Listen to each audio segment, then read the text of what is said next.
So hi everybody. Thank you so much for inviting me once again, Vince, to be part of your Rebuilding After Sandy seminar.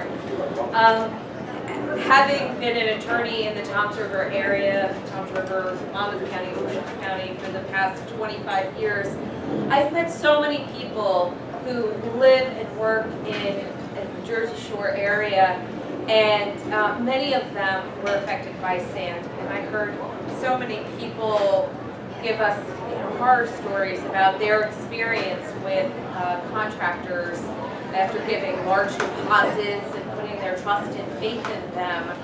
So I knew I had an opportunity to help the community by being part of these seminars over the past, how many years now? 4 or 5 years. Almost 6 years. Unbelievable. Yeah. So, as Vince mentioned, our house in Ocean Beach, down by the barrier island, was wrecked in sand. It was an older home, and just like many of the bungalows there, we suffered 4 feet of water. And Vince just came in and really turned it into a turnkey operation for us.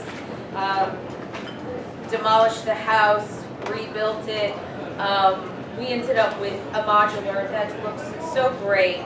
I just passed it the other day, in fact, and it still really holds up. It looks fantastic. Like, actually, most of Vince's, or all of Vince's neighborhoods and communities built over the years. But I'm not really here just to talk about, my law practice and dream homes and Sandy. I'm trying to get the information out to people like you who are putting your trust and faith into a company or any company, again, not necessarily Dream, but in a company that is going to get you back into the home that you that you contracted for. So, how many people here are raising? Anybody raising? You're raising, okay. 2 people are either raising Thank or you. renovating, Okay. and several people are Okay. building new homes. All right, so I'll briefly touch on some of the consumer issues that you should be paying attention to. One of them is making sure your contractor has insurance. Insurance, if you're going to do a new home, you need new home, general contractor's insurance, or licensure. So that would be new home builder or a general contractor, depending on what your project is going to be. There's nothing wrong with asking the contractor that you choose for their license number and information regarding their insurance companies, just to make sure that they are covered. Deanna left Rachel's not here. The lifter, if you're going to go with a lift, your lifter should have insurance also. That's a separate policy that covers what happens when the house is off the ground and up in the air. Did you have a question, sir? Yeah, there are lots of kinds of insurance. Sure. If somebody gave me a 10-page, single-space document and said, oh yeah, here's my insurance, is there a definitive set of questions on what we're looking at the purchase that covers it? That's a great question.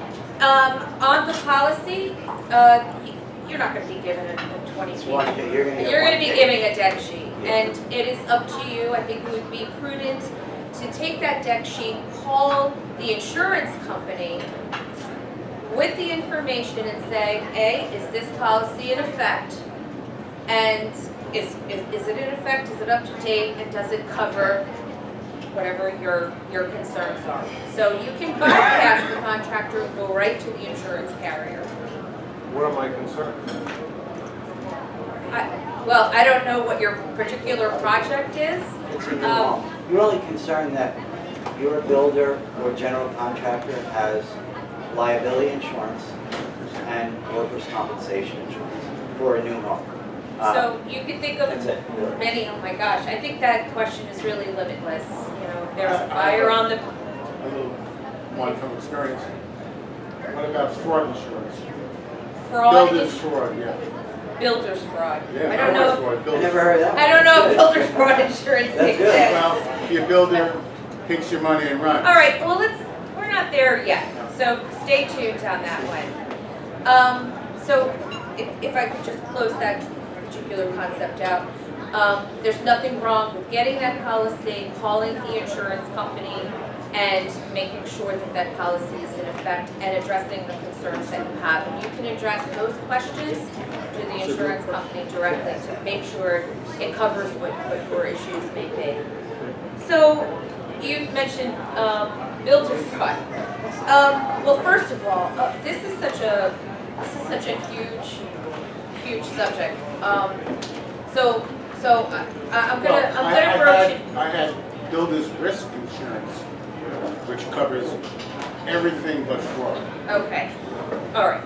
So Covers the building. So let's start with doing your homework, doing your due diligence, making sure that the company that you hire has been in business for a while in New Jersey.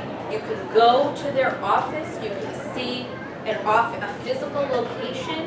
I have no objection with somebody working out of their home or their basement. That's very popular, but you need to be able to go there. Why do you need to be able to go there? Because you need to be able to send certified mail, lawyer service, in the event that you do run into such difficulties. You want to be able, in case somebody is not returning your phone calls, you want to be able to get in your car and actually visit them at a legitimate office space. So that's maybe one thing you can do. Another thing you can do is check reviews, recommendations, talk to people. Was the contractor fair? Was the property delivered in a timely manner? You may want to check with your local building departments. What's it like to deal with this company? A multitude of things that you can check. You can also do drive-bys. That's really important. You want to make sure that when you're driving by, you're calling and contacting other people that they've done work for. That these are jobs that comport with your taste, your style, how you like to work with people. Is this a company that only deals with telephone, or do they do email too? Is this a company that only deals with email and you'll never see the person again? Another thing really important, this is one of the things that really, unfortunately, jammed up a lot of people right after Sandy, and that was giving huge deposits right away. And the people that did this, these were smart people. I've met them, I've spoken with them. They're intelligent, reasonable, rational people who for some reason gave $80,000, $90,000, $100,000 deposits to contractors. I mean, really, that doesn't make any sense because these projects are done in stages. There might be a permitting stage, there might be a design stage, there might be a demolition stage, putting the foundation down, framing. These are all stages. So if you keep that payment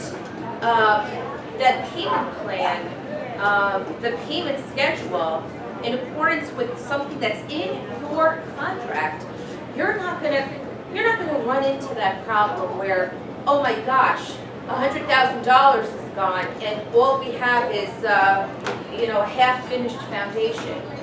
Okay, so that is extremely important. Same's true with modular? Yes, modular homes also are on a payment schedule. I understand it's a little different because there's a payment is due when the modular is delivered, but you can talk to your yes, it is big, but that's the contract. I don't know, you said that yours was rebuilt modular. You recall how you paid? Yours was, your house was rebuilt modular. Yes. And did you pay like 60% on Yeah, it? let me just touch on that for a second.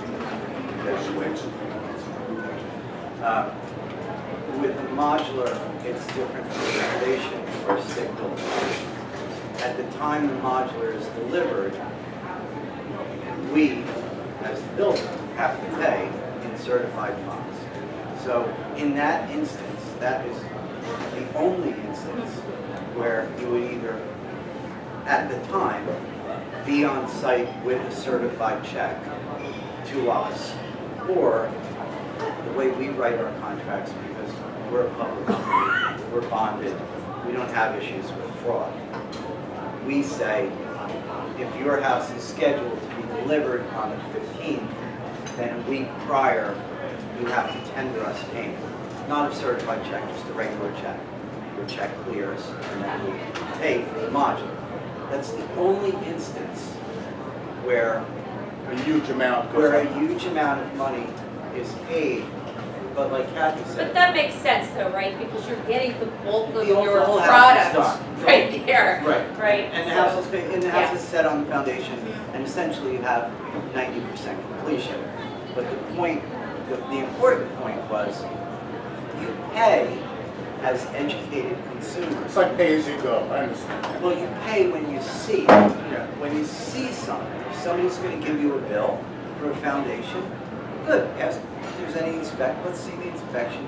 Go down, drive down to your project, look at it, or ask for pictures if you're far away. Okay, you're billing me $25,000. Great, it says in the payment schedule, you got to pay for the foundation. Okay, go look at it. That's what we always say. Don't pay for that. Consider when it's inspected, because all throughout, it's not just a certificate of occupancy at the end of your project. It's an inspection at the foundation. Mid-wall, Right. foundation. So there may be a payment plan that's associated with approvals from the town.